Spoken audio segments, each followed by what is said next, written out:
Hello everyone and welcome back to the 1992 match, or rather secret match, between Bobby Fischer, Robert James Fischer, and Svetozar Gligoric, and this is another game featuring the Rui Lopez. First we've covered a couple of games featuring the King's Indian defense, then the Rui Lopez, and then we're going to go through some other openings as well, but there are 10 games altogether in this secret match. So I'm not sure if I'm going to show all of them. Some are, particularly dryish and drawish, but yeah, we'll see. And if you're wondering how we even got here showing these games and why they were not shown for almost 20 years, check out the first video in the saga, as it's a pretty lengthy explanation and I don't want to do it every video.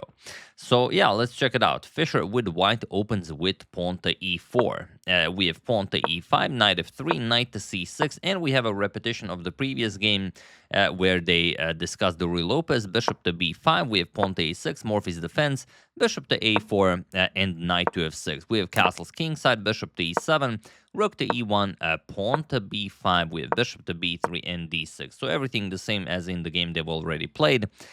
Pawn to c3, castles kingside, we have h3 and bishop to b7. Again, no deviation as of yet. We have d4, rook to e8, knight to g5, and now the same dance as in the previous game.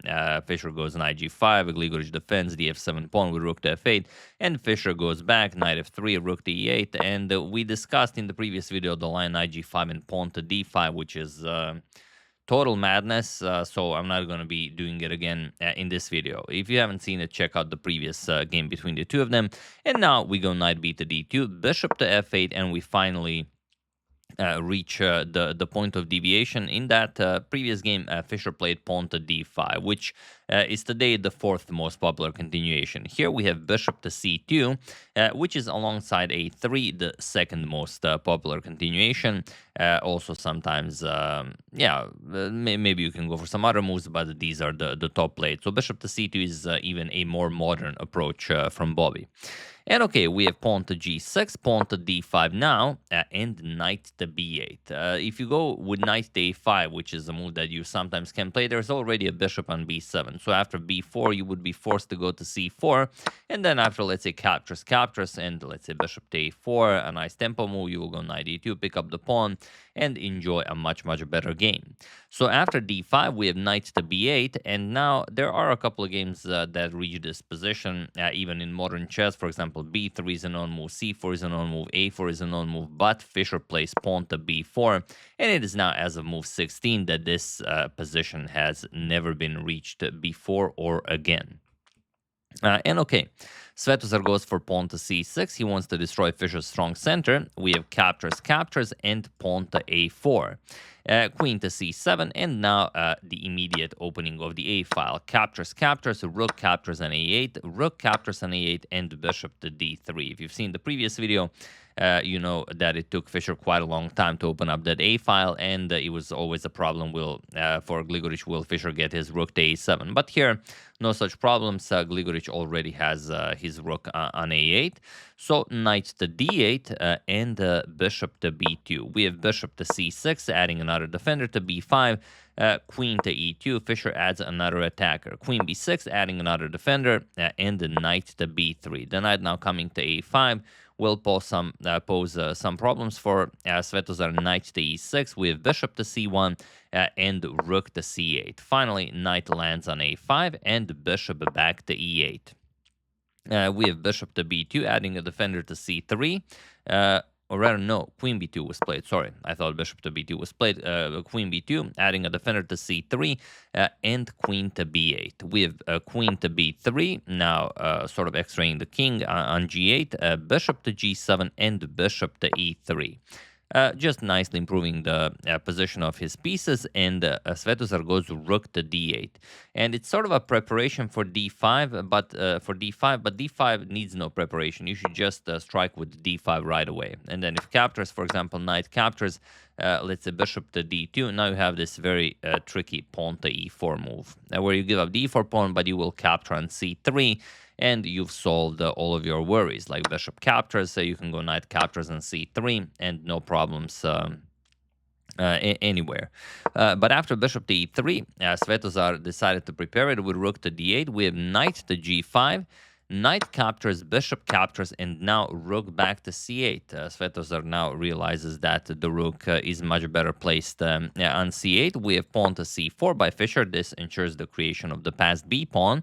Knight to h5 and rook to d1. We have knight to f4, and Fischer gobbles it up. Captures, captures, c captures on b5. We have bishop captures on b5 and bishop to c4. Now putting pressure on the f7 pawn.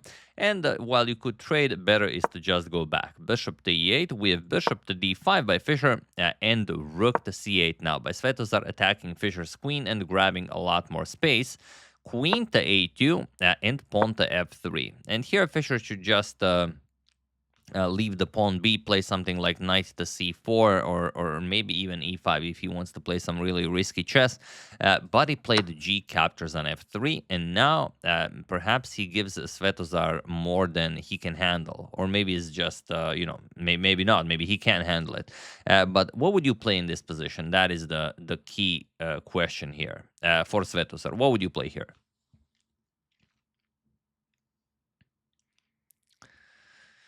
So Svetozar played rook captures on f3, which is not the way to seek advantage. The way to seek advantage is queen to d8, and now it's not really clear how to go about this. For example, you go queen d2. Let's say you go after the rook. Queen comes to h4, and now you have problems. The bishop is coming to d7. The other bishop is coming to e5. And it's not, saving this is easier said than done. You have to give up the e5 pawn, and then after bishop captures, you have to give up the f4 pawn, and after queen captures, you will have to trade queens and then try and play this, let's say h4, bishop to b5. Okay, you're down only a pawn, but still, it's not an easy position to hold.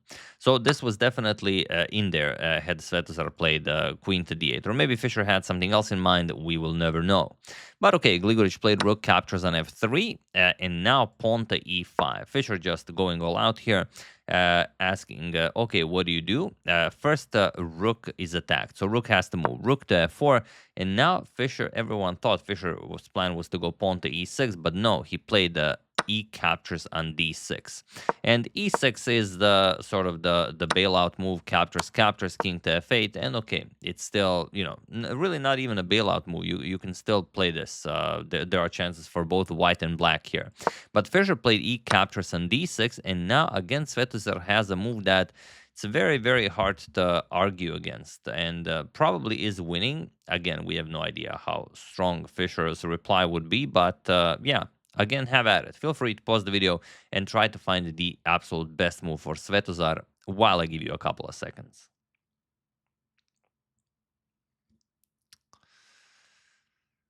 So the tricky move is bishop to d4, and to understand why, you first have to see what was played in the game. But the reason why why bishop to d4 is so strong is if you capture on d6, which is what Svetozar did in the game, now you allow Fischer too many options. You can even capture on f7, open up a discovery on the queen. You can play queen to e2, which is what Fischer played.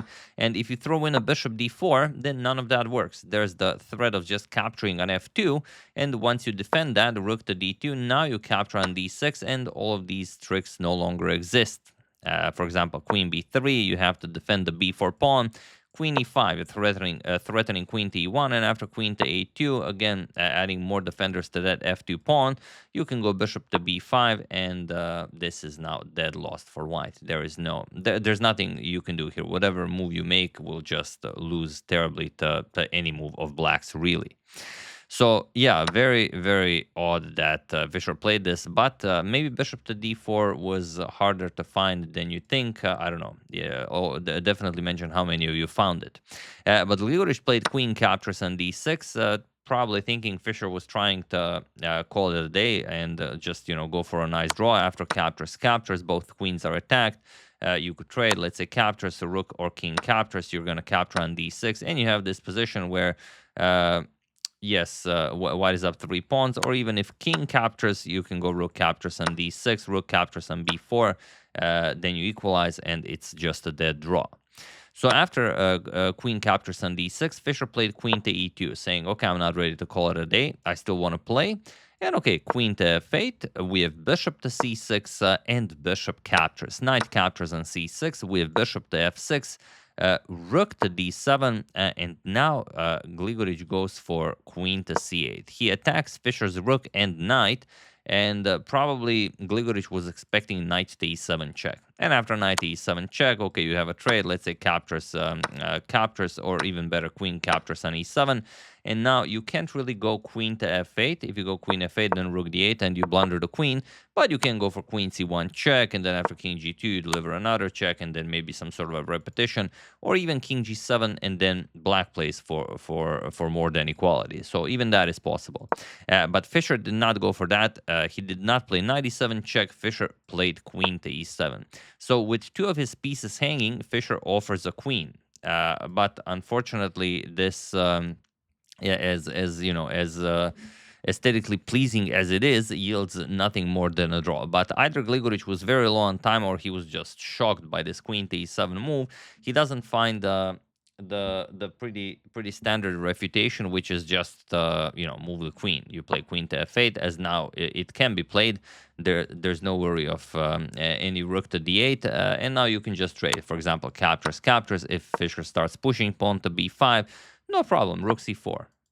Or something, yeah. And if rook to c7, you go rook to c1. This comes with check, king g2, rook b1. You put the rook behind the passed pawn, and yes, the b pawn is scary. It's a passed b pawn, but you can hold it. Like I said, I have no idea what was the situation on the clock. Svetozar played bishop captures on e7, and he completely blunders the game. Knight captures on e7 check. King g7 and knight captures on c8, and now Fischer is just up a full piece. Maybe Gligoric decided that he had better chances if he eliminates the pawn and allows the knight to remain, but I doubt that's the case. And now, okay, the position is winning. Fischer has yet to prove how he does it, as Gligoric does have a pawn for a knight. So maybe there's some sort of a fortress possible. Knight d6, we have rook to f4, rook to c7, and pawn to g5. We have rook to c4, rook to f3. Gligoric, of course, cannot afford to trade. We have king to g2, rook to d3, rook d4, and rook a3. Avoiding the trade, knight f5 check. King g6, we have knight to e3 and rook to a6. We have knight to c4, pawn to f6, rook to d6 offering a trade, and rook to a7. We have knight to e5 with check, and he was in this position on move 58 that Svetozar Gligoric resigned the game, as there is nothing more to be done here. Point being, if you go, let's say, king f5, then a simple knight g4, and that's it. There's no defense here. Or even if you go rook to f7, then just knight h6 check picks up the rook, and that's it. And if you go king g7, also doesn't really matter.